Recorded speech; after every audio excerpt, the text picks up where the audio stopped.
Exploring hobbies में Meena channel पर viewers का अभिनंदन है।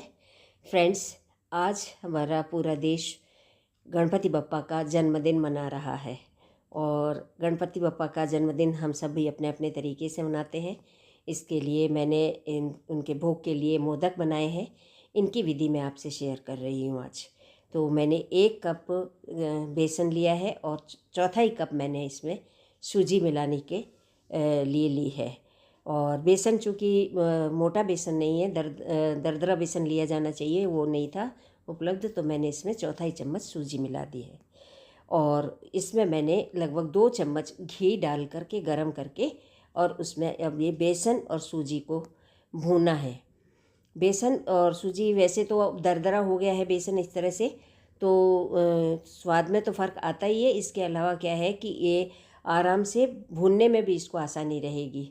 और जबकि चिकना बेसन जो होता है, बारीक महीन बेसन जो होता है, वो उतना आसानी से नहीं भुनता है। तो हमें इसको भून लेना है आराम से मध्यम आंच पर, और बीच बीच में हम थोड़ा सा तेज़ आंच करके और पैन को गर्म भी करते रहेंगे। फ्रेंड्स, भगवान गणपति को गणेश भी कहा जाता है। गणेश यानी कि गणों के ईश।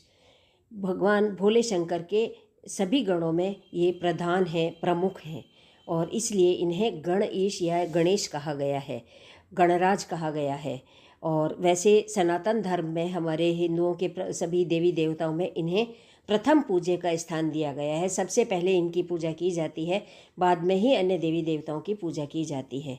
तो जब सभी भगवान शंकर और माता पार्वती के प्रिय पुत्र, इनका सभी देवताओं में यह स्थान है, प्रथम पूज्य का स्थान है, तो फिर इनका जन्मदिन तो खूब धूमधाम से मनाया ही जाना चाहिए ना। और फिर इनकी पसंद की जो मिठाई होती है, मोदक, वही आज मैं बनाने जा रही हूँ, और वो है बेसन और सूजी के मोदक।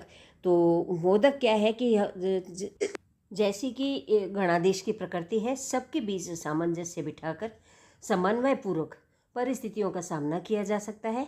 यानी कि गणराज, गणाधीश या प्रधान की भूमिका निभा सकते हैं।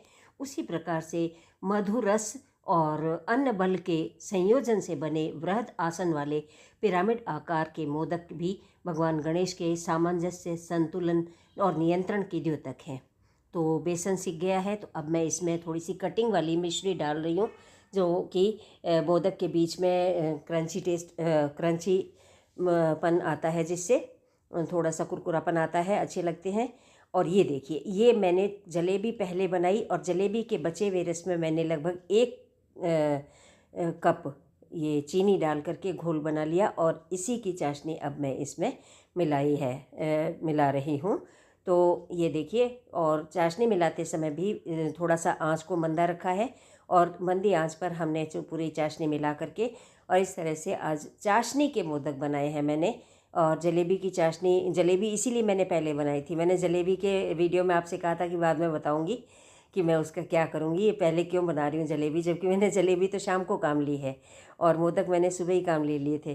तो फ्रेंड्स, इस तरह से ये मोदक बनाने के लिए जो हमें मीठा चाहिए था, तो वो जलेबी का जो रस पीछे लास्ट में बचा रहता है, उसी रस में थोड़ी और चीनी, लगभग 1 कटोरी चीनी और डाल करके, और मैंने वो चाशनी तैयार कर ली, और उस चाशनी को अब मैंने इसमें मिला दिया है। और मिलाने से क्या है कि अब ये चूँकि अभी आग पे इसका पकना जारी है, इसलिए ये चाशनी इसमें घुलती जा रही है। और जब ये थोड़ा सा थोड़ी हार्ड हो जाएगी, तब हम इसके मोदक के मोल्ड में डाल करके और इसके मोदक बना लेंगे, मोदक की शेप दे देंगे। तो इस तरह से फ्रेंड्स, आज मैंने आपके सामने सूजी और बेसन सवाया रखा है। मैंने माप भी 1 कप बेसन और चौथाई चम्मच सूजी, और इनके मिश्रण से मैंने ये मोदक तैयार कर रही हूँ। और ये पूरी तरह से चाशनी के साथ बेसन पक चुका है। अब मैंने इसमें थोड़े से ये ड्राई फ्रूट्स डाल दिए हैं, और इलायची दाना एक बार और डाल दिया है, और बाकी केसर और जो कलर है वो उसमें चाशनी में था ही। तो इस तरह से हमारा पूरा काम हो गया है, चाशनी भी काम लग गई है और मोदक भी बन गए हैं। एक ही दिन में बने हैं दोनों, तो ऐसा भी नहीं है।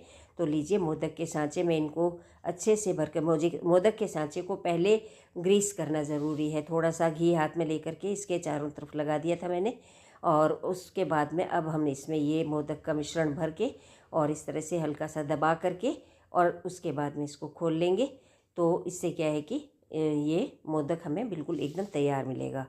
तो फ्रेंड्स, मोदक बनाना बहुत आसान है, गणपति को प्रिय भी है, तो आप भी बनाइए। और इस तरह से चाशनी से बनाएंगे तो मोदक को जो बाइंडिंग की जो समस्या है वो भी नहीं आएगी आपके सामने। और जैसे किसी चीज़ की चाशनी बची हुई है और सेम डेट में अगर आप मोदक बना रहे हैं या कुछ भी बना रहे हैं, हलवा वगैरह भी बना रहे हैं, तो उसमें काम ली जा सकती है। तो इस तरह से वैसे ही मैंने भी आज ये काम लगाई है। तो ये मोदक के सांचे में भर करके देखिए, और अब इसको वापस से इस तरह खोल करके और इसको आसन की तरफ से उठा करके और हम अलग प्लेट में रखते चलेंगे। तो इस तरह से देखिए, ये एक एक करके सारे मोदक मेरे तैयार हो जाएंगे गणपति के भोग के लिए।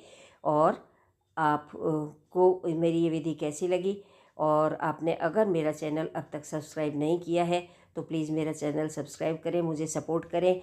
और जब भी कोई वीडियो देखें तो उस पर लाइक कमेंट शेयर ज़रूर करें, तो इससे क्या है कि मुझे काफ़ी संबल मिलेगा। और ये देखिए, इस तरह से मोदक के जो मटेरियल है, उसको मिश्रण है, उसको इसमें बंद करके थोड़ा सा हल्के हाथ से प्रेस कर दिया। और उसके बाद में इसको खोल करके, मोल्ड को वापस से खोल करके, और हम इसमें आसानी से मोदक को निकाल सकते हैं। आसन की तरफ से इसको अलग प्लेट में रखे जा सकते हैं। तो फ्रेंड्स, आपको मेरे वीडियो कैसे लगते हैं आप कमेंट करके ज़रूर बताइएगा। और आप अगले रेसिपी क्या देखना चाहते हैं, अगर हो सके तो यह भी बताइए मुझे। एक बार मोदक के मोल्ड को ग्रीस करने के बाद 3 से 4 मोदक आराम से बन जाते हैं। बीच में आवश्यकता पड़ने पर फिर से ग्रीस कर लें। और मैंने वैसे इसमें देसी घी काम लिया है, जैसा मैंने जलेबी में भी बताया आपको कि मैं मीठी चीज़ों में ऑयल काम लेना पसंद नहीं करती हूँ, और शुद्ध देसी घी ही काम लेना पसंद करती हूँ। तो इसने भी वही शुद्ध देसी घी में ही बेसन को भूना था, और अब ये मोदक मोल्ड में लगाने के लिए भी वही काम लिया है। तो इस तरह से हमारे बप्पा के भोग के लिए मोदक तैयार हो गए हैं। आप भी बनाइए, बहुत ही आसान है इनको बनाना, बहुत ही आसानी से 10 मिनट के अंदर बन सकते हैं। सिर्फ अब बस ये है कि सेकने में जो टाइम लगेगा उसके बाद तो। और चाशनी भी एक तरफ आप बना ही सकते हैं, एक तरफ दूसरी गैस पर चाशनी चढ़ा सकते हैं, या जैसे कोई और डिश बनाई है उसकी चाशनी रखी है और साफ़ शुचि है, तो शुचिता के साथ में उस चाशनी को भी मोदक बनाने में काम ले सकते हैं भगवान के भोग के लिए।